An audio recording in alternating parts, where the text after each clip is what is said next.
Welcome to the Live Your Adventure podcast, a place for stories, ideas, and conversations that challenge you to live with intention and create an adventure that's truly your own. Let's go. You ready? I'm always ready. Okay. Hello, and welcome to the third episode of the Live Your Adventure podcast. And I'm here today with Scott Crockett, one of my best friends for many, many years. Welcome, Scott. Howdy. Yeah, good to have you here. So, season 1 is all about choosing your adventure. And the theme for today's episode is when the adventure gets real. Maybe I said last time at the last episode, when the adventure gets hard, and I've joked that maybe we've had some hard adventures, maybe we haven't. We'll find out. But as I think about it, it's not really so much about when it gets hard, it's when the adventure gets real. And we've had some stuff over our lives that it's more than just happy-go-lucky every day. Sometimes even on the adventure, it's like, oh boy, what am I having to deal with? And we'll unpack that a little bit over the next little bit here. So a little history of Scott and I. It's not as long as some of the other friends Scott has in the area, but we knew each other in high school a little bit, but I basically moved back to the area in like 37 years ago. It's a long time, and immediately connected, and been really good friends ever since. So Indeed. It means a lot. So Scott, tell us a little bit about your background. Where you've come from, family, where we're sitting here today, whatever. My goodness. Well, so born in Camden, the big city. At one point, they put a blinking stoplight down on Route 1 by the Stop and Go, and that was what we needed to push us out of the big city. We moved out here to Lincolnville back in '76. I was in second grade. Spent a good part of my childhood and young adulthood growing up here in Lincolnville, and then reconnecting back with my friends in Camden. Have always been in the area, never moved away. A lot of my friends did, and one by one they all seemed to come back. So I consider myself blessed that I didn't have to be misguided and leave town only to come back. I think we've definitely had a lot of adventures in regard to adventures, and it's been good. We've hunted, we've fished, we've done lots of fun things together over the years. A lot of adventures, some misadventures. We might not go into those. that's for sure. So one of the first adventures I think of is afternoon, like a Friday afternoon at noontime. You had a store. I was working for myself, and you'd be like, yeah, I can play hooky. Is once the next round of crew comes in, and noon, 1 o'clock, we'd grab the Boston Whaler and put it in at Lincolnville Beach, and we really didn't know where we were heading. Sometimes it was Islesboro, sometimes North Haven, but what were those like for you? What were those trips like? Those were good times. Little 15-foot whaler with a 70-horse Johnson. It would skip along pretty good, and we got pretty good at jumping the wakes from the ferry and just bombing around out in the harbor as long as it wasn't too rough. But, fishing, fun. That was definitely some adventures out there. Yeah, there was just a few times where the waves were like, oh boy. And I remember coming back one night into Rockland. I think we were over on North Haven, Final Haven area, and there was no way we were making it straight back towards Camden with the way the seas were. We had to basically go across to Rockland and then just kind of skirt up the shore. So it was a fun evening. You got to work with what you got. Exactly. You're in a small boat in a big ocean. So that's one of the first ones I think of. But What's a memorable? Again, we no prepping here ahead of time for this, just like Amy last week. What if you had to pull a adventure out of your pocket? What would you throw out there for some trip we've been on? For something that we've done together? Well, it's funny. The first thing that comes to mind, in the spirit of when things get real, when things get hard. I remember we were scouting for a moose hunt, and we had my big old Dodge Cummins turbo diesel pickup truck, and we were really, really out there. We were in an area where there was little to no traffic, and we got on some little brand new road that was just being built, and somehow I managed to back up when we got to the end. And this was a built-up road. It was built up very high, and I managed to back off the road. And I thought for sure we were going to be seriously stuck, seriously hung up. So this was the truck affectionately known as Big and Stinky. Yes, had a big vertical smokestack. It made lots of smoke, made lots of noise. And to add some more context, I think we were on land that maybe we shouldn't have really been out on. No. I think it was a new logging road that was just being built, and we were all about being out there where no one else was, and I don't think that it's that we weren't supposed to be there. Okay. But the road really wasn't completed yet. Yeah. But regardless, I managed to back off the road, and the truck was at a terrible angle, and I had the presence of mind to stop and just get out and have us take a look and.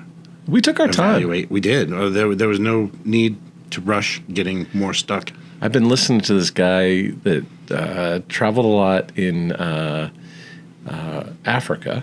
He's done a bunch of other stuff, but one of the things that he jokes about is when they would get a Land Rover stuck or something somewhere, the first thing he does is stops and makes a cup of tea and surveys the situation, and then usually they make better decisions. Mm-hmm. And I would say we didn't make a cup of tea or a cup of coffee, but we definitely sat back and surveyed the situation and took our time. And we locked in the hubs and came up with a plan.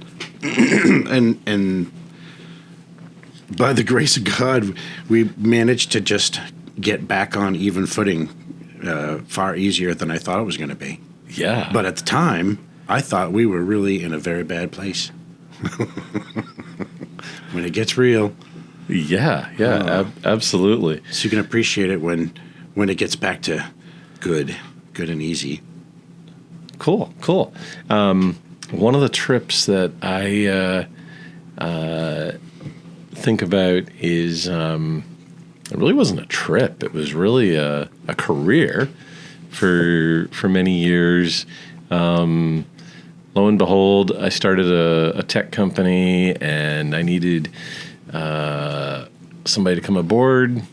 I think he had just gotten back from spending some time down Boca Grande, and I needed a resource, and everybody was telling me don't hire a good friend, but we hire a crappy friend. But I brought you aboard, and gosh, I think you worked with us for like 13 years, or yeah, I think it was almost 15. Yeah, something like that. Yep. And but what was that like? I mean, at times it was terrible. It was terrible. No, but at times, I mean, 99% of the time we were friends. But absolutely, no, it was good. There was definitely the few times though where it was like, "Yep, okay, yeah, I'm your boss," or whatever, and that can be hard. It was. I never had an issue with it. I'm not sure. We never really talked about it afterwards. But did you ever have a time where it was like, "Oh boy, this is not fun"? Not really. I mean, not until pretty much at the very end, the business had become very, very different from what it was in the early years. Yes, and it was far more of a corporate environment. But yeah, no, really looking back, I didn't have any regrets. Didn't have any times that I felt were not good. Yeah, for me, it was all good. Cool. Like you said, 99% of the time it was good stuff. Awesome. we've had some hunting trips where it's taken a while to make it happen. I'm thinking specifically some moose hunting trips where it didn't happen on Monday or Tuesday. We had some that did happen on Monday or Tuesday, but I'm thinking about your moose that I shot. And I think you did the same for me a few years later. That's what good friends do. Exactly, but we shoot moose for each other. Yeah, and it was real interesting. We had Tom in town, and we had Tom Petrie from a TV show in town for a moose hunt, and that wasn't easy. That was a slog. What were your thoughts on that hunt? Well, first word, epic. But yeah, definitely not an easy one. And it was one of those scenarios where we could have easily have finished out the week and not been successful. And that's just part of it. I've had a friend whose father was growing increasingly upset because he kept passing on mediocre bulls and ended up shooting an absolute monster.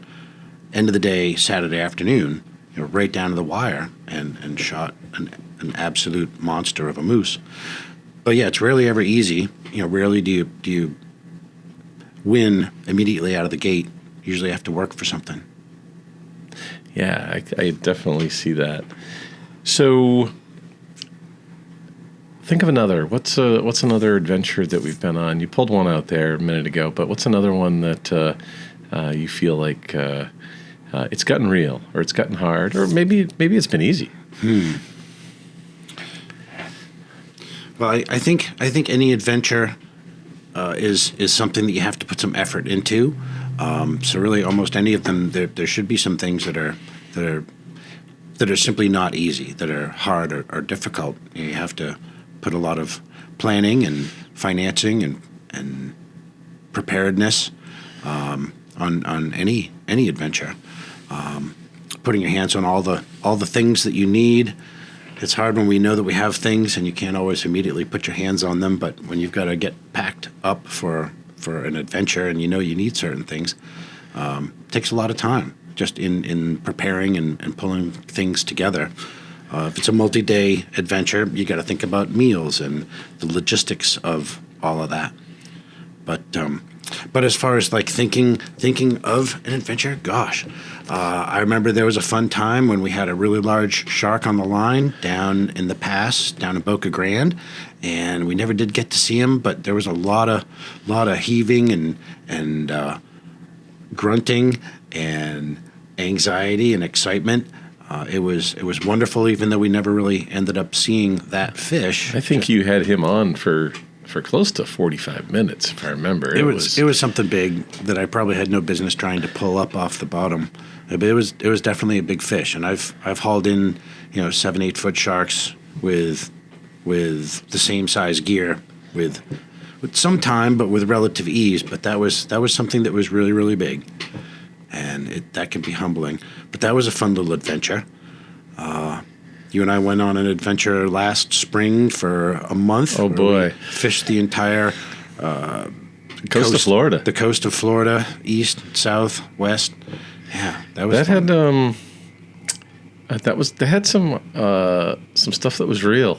It might have been the fact that we're getting along a little bit in our age. What are you talking about, Grandpa? I was for a few days battling a little gout flare up after I got stupid, and while you were enjoying a whole pile of shrimp, peel and eat all the shrimp I could stand, and you had to really meter yourself. And I decided to join in, and I joined in a little more than I should have, and I paid for it. And you were not your normal self getting around those few weeks. Well, it was my first. It was my introduction to sciatica. That was good stuff. Yeah, very, very, very serious, very real. When adventures get real, it's usually because of sciatica. But you didn't let it win. I mean, there were some mornings where it was a little tough, but once we got going, I mean, you did not let the hardship or the getting real. You didn't let it get in the way. I mean, I remember fishing in the Everglades or out on the boat with your family member up there in the Tampa area. Right. We slammed the sea trout that day. That was some awesome. Once we finally got into them, it was awesome. If I had sat it out, then I would have missed out on a lot. So I can put up with a little bit of pain and inconvenience. Yes, absolutely. It's really worth it, and that's why we go on adventures.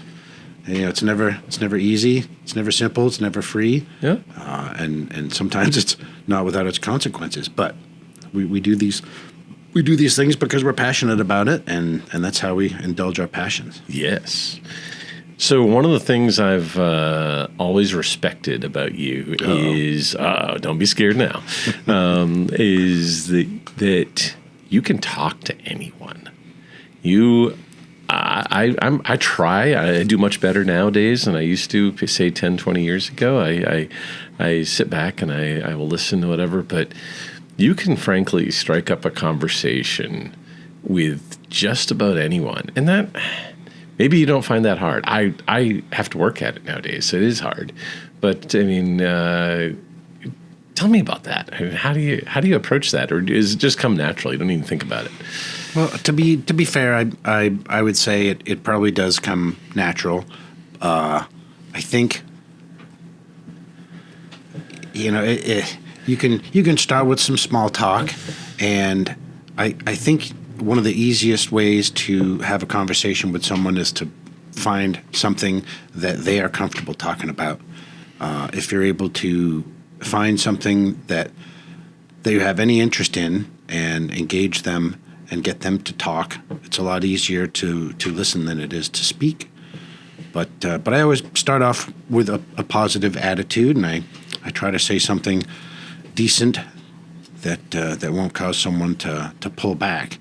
And I think that once they figure out that you don't necessarily have an axe that you're trying to grind, that they'll loosen up a little bit and start talking, and next thing you know, you got a conversation going. Yeah, that's, like I said, it's something I've always respected and always, actually for quite a while, I've been like, okay, I've got to get better at this.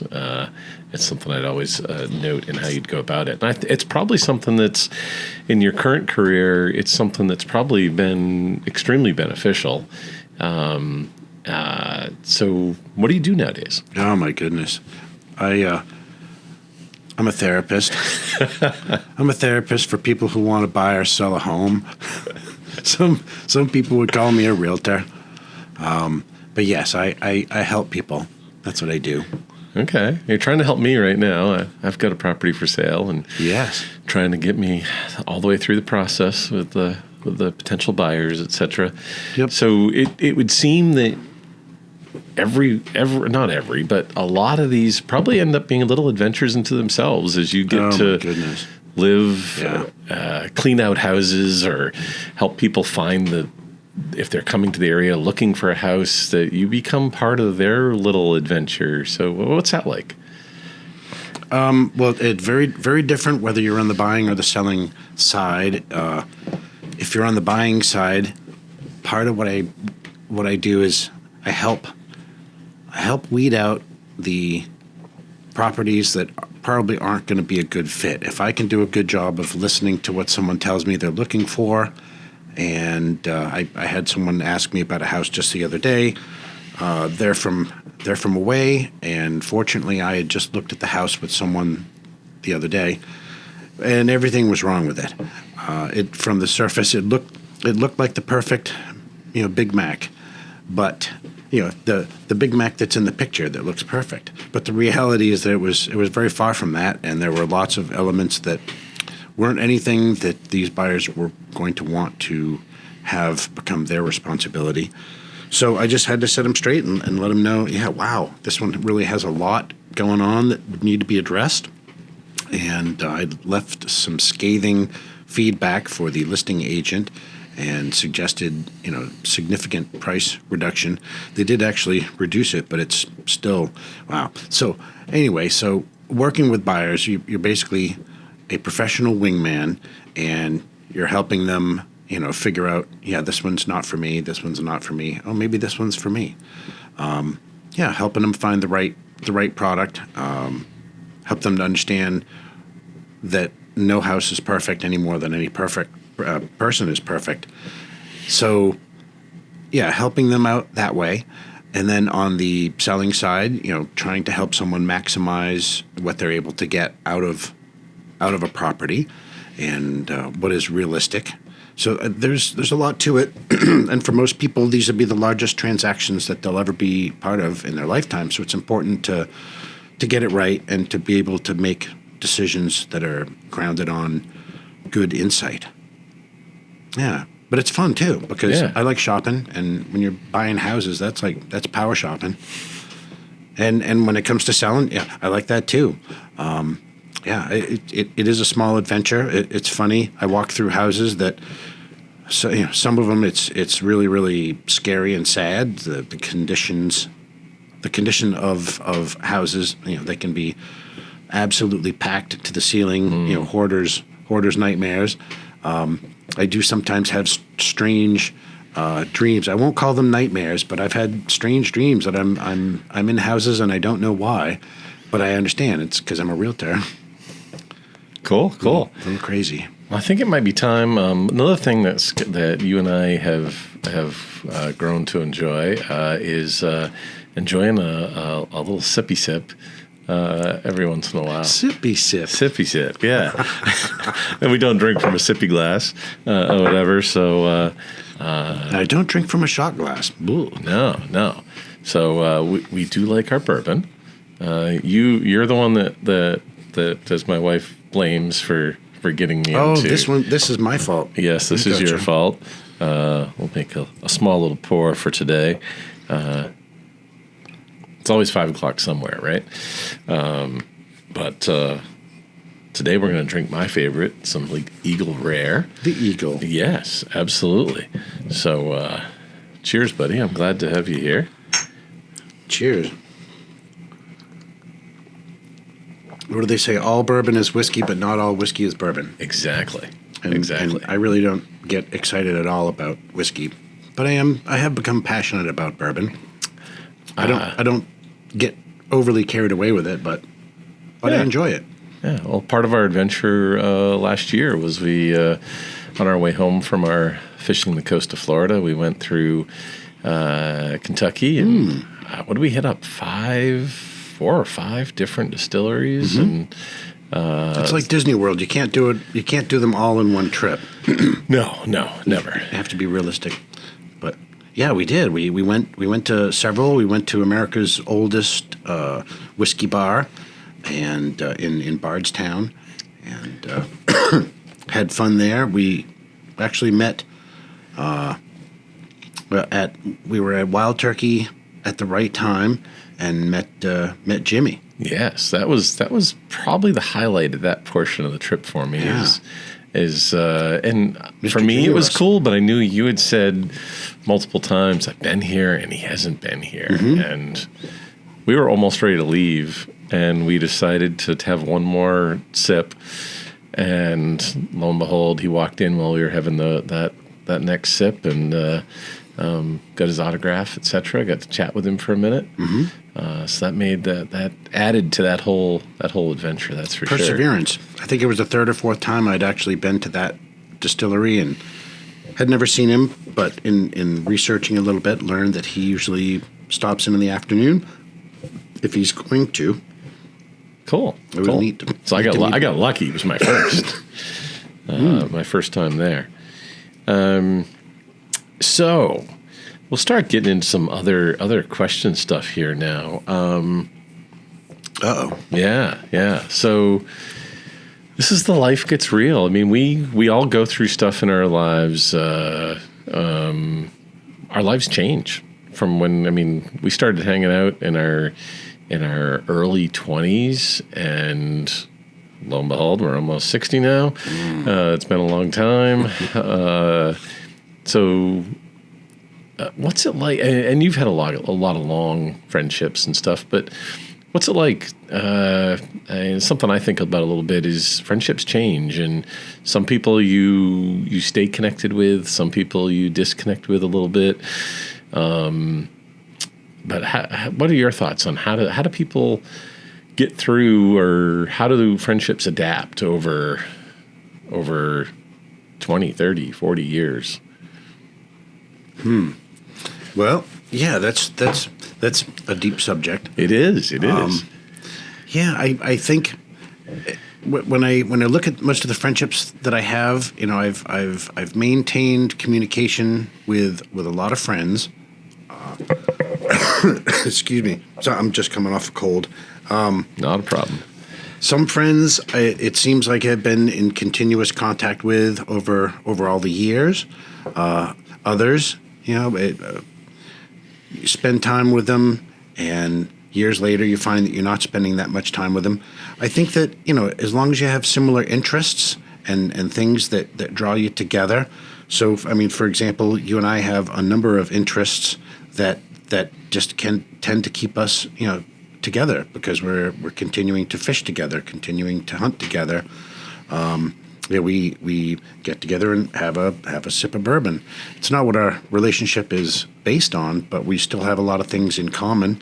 And I think that for a lot of people, their families become a primary focus, which is good. Mm-hmm. But so if someone, for example, has kids, it's important to spend as much time as you can to impart who you are, into your kids, while they're growing, while they're developing. And at the same time, 20 years later, the kids are grown, and now you've got more time to put into other things, other interests, other adventures. Well, one of the things that's been fun for me is including you as part of the family with my boys. That's been an adventure into itself. I couldn't be around. I had to travel for one of the first times Stephen was going to go turkey hunting, and lo and behold, I think Stephen shot his first turkey with you, and I loved it. I remember that. And so investing in each other, in those friendships, it's kind of going back to last week's topic that I had Miss Amy on for, around who you adventure with matters, and so that's always part of that. So talking about my boys and Zachary a little bit, where are you going to be next week? What? Well, so today's Sunday, so technically I think it's this week. Oh, boy. So Wednesday I've got to go for a little airplane ride. I've got to go out to Billings, Montana. Yeah. Going to be a movie star? I don't know about that. But I guess I've been classified as the lead actor in another commercial that we're going to shoot for Reveal and Tacticam. Yeah. Absolutely. I didn't know if I should drop names. Oh, that's fine. That's fine. Not. I was just going to say a sporting goods company. Well, I mean, some of the people that might be paying attention to this might have seen some people have called the Lick It and Stick It campaign, or the Disposables Anonymous campaign that Tacticam and Reveal have had. It's been doing very well, and you're the lead actor, so it's been really cool, and it's neat that Zachary's psyched to be hosting you, bringing you out, be able to spend a little bit of time with you, only for a day or so, but it should be a fun trip. I've never been to Montana, so that will be fun, and they're going to fly me out and put me up and feed me, and we're gonna make another advertisement. I called a realtor the other day, and she said, by the way, did I see you on a commercial yesterday? I said, maybe. You might have. Yeah. And the next one's coming soon. That's for sure. So, a question I'm asking everybody. Uh-oh. Yeah. And I'll preface it by our first episode, which I don't think you've heard, but I talked about defining adventure, and that adventure can be different for everyone. And for one person, adventure might be climbing Everest, and for the next person, adventure might be getting out and going for a walk every day because they've got a health scare. It can range the gamut dramatically. I've got my sister coming on in a few weeks to talk about health as an adventure as she went through some stuff a few years ago. So just adding that context in, but how do you define adventure today? And that may be different than you did 20 years ago. Yeah. It's funny. I'll preface it by saying that some people crave adventure. Some people don't seem to crave adventure. For example, my wife lives vicariously through reading, and as a result, she doesn't crave the same things that I do that require me to get out and. But I don't want to say deal with dangerous situations, but oftentimes danger is a real part of having an adventure. But I would have to say that adventure is something that we do that isn't necessarily easy to do, but is something that feeds our passions and that oftentimes requires planning and work to execute, and probably isn't something that one could just do on a regular or daily basis. It's one of the things that at the end of the year you look back and you say, well, there were a few things that I did that were notable, to myself, and so adventure, it's just a combination of putting in a bunch of effort to do something that you are passionate about. I like that. I like that a lot. And it doesn't mean that there's risk associated necessarily, but it's just, for me, for some people, going for a walk could be an adventure. For me, it would probably have to be a little bit more than that. I crave a little more. I don't want to say drama, but yeah, there's everybody's got their own context. Everybody's got their own experience. Everybody's got their own limitations. One of the things I like to talk about is that adventure doesn't have a financial component. Adventure doesn't have to have a health component. There's lots of things that people artificially build in restrictions. And my challenge to anyone I chat with nowadays is figure out what you can do. Figure out the adventure that's going to excite you, or whatever. I talked about last week with Amy.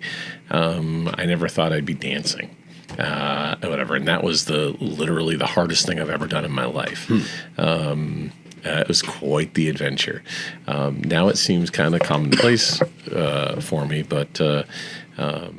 Okay, so you've talked a little bit about how you define adventure. So as you look forward here the next few years, are there adventures that you're thinking about tackling in the next few years? Yes. In the last couple of years, I've done something that I've really never done before.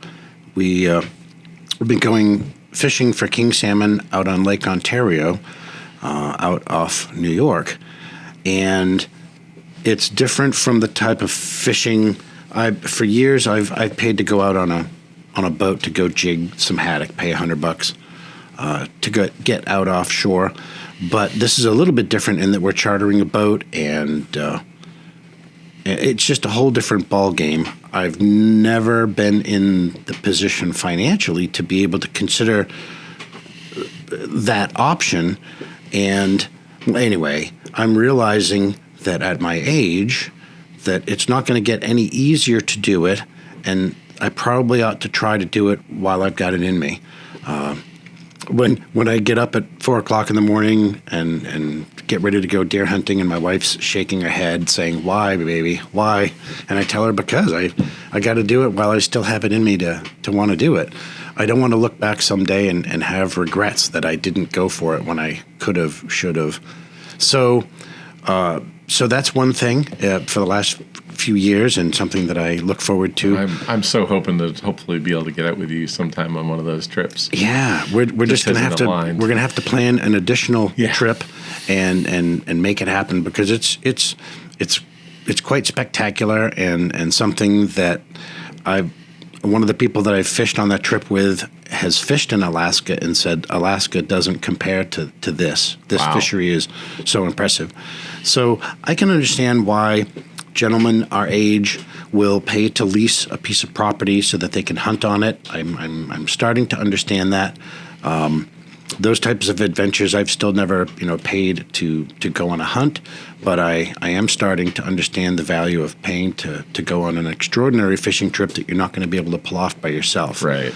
Even if you had a boat, you had the tackle, you're still not going to have the experience. Sometimes you're going to do well to put your hands, under the care of someone who does that for a living.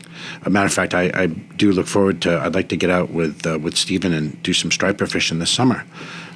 Even if it's right in Rockport Harbor. We've got some really good fishing right here at home. So yeah, fishing, hunting.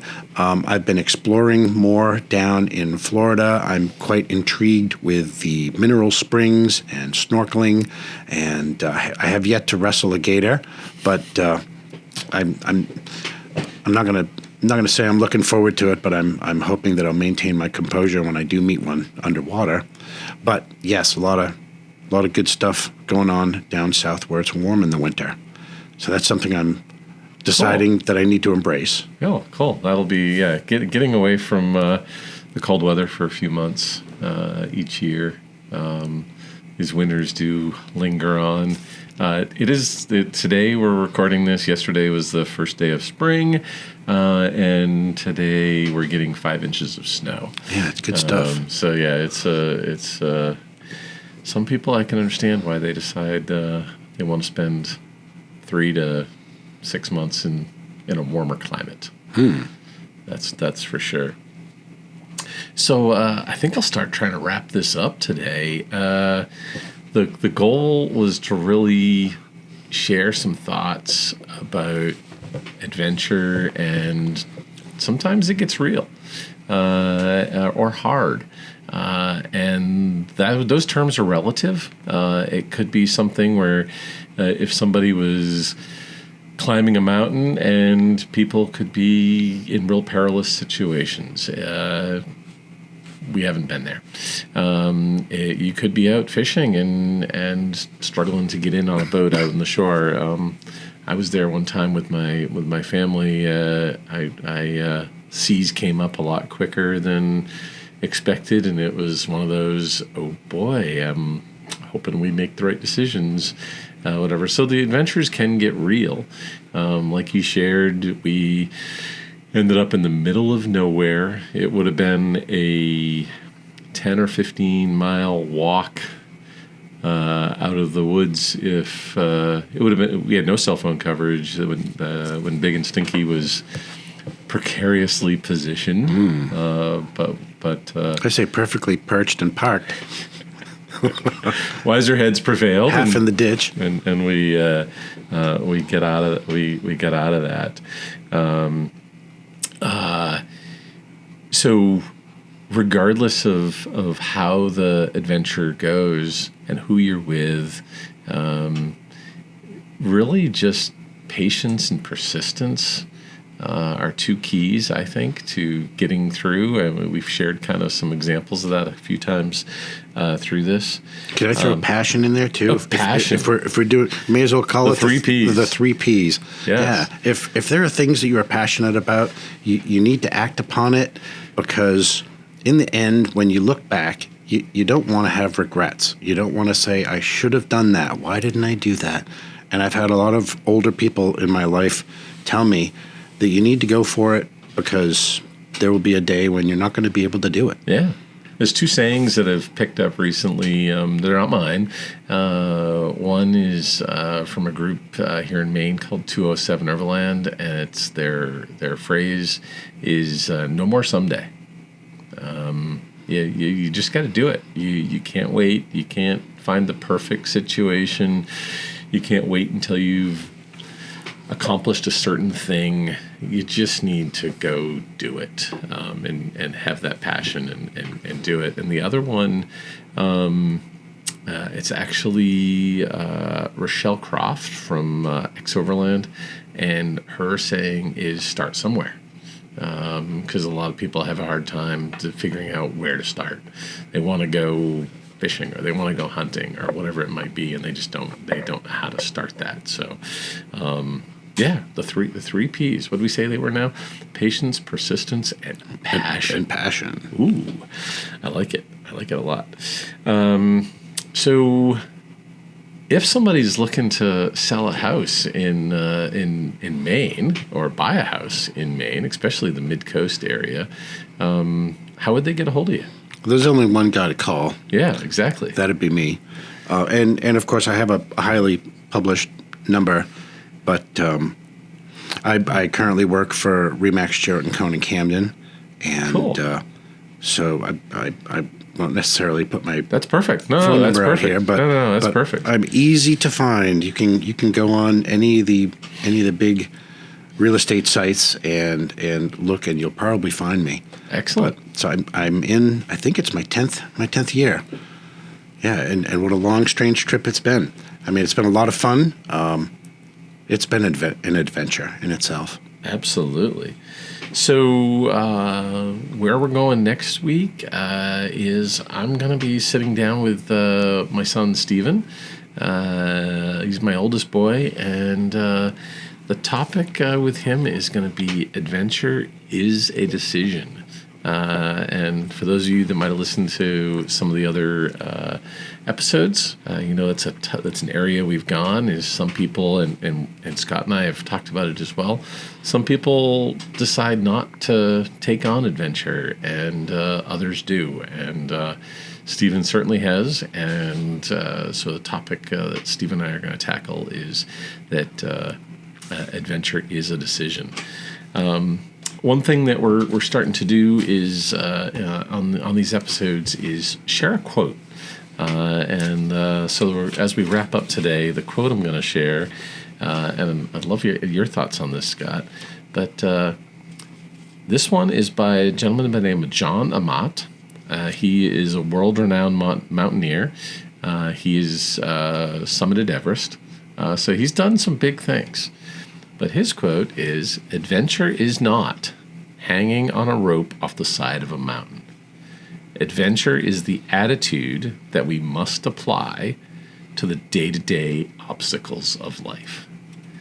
That quote really applied to everything I'm trying to think about here. Is it doesn't mean I got to go do something really risky to have adventure in their life. I've got to deal with what's thrown at me every day. Any thoughts on that? It makes me recall the moose trip that we were on with Tom Petrie.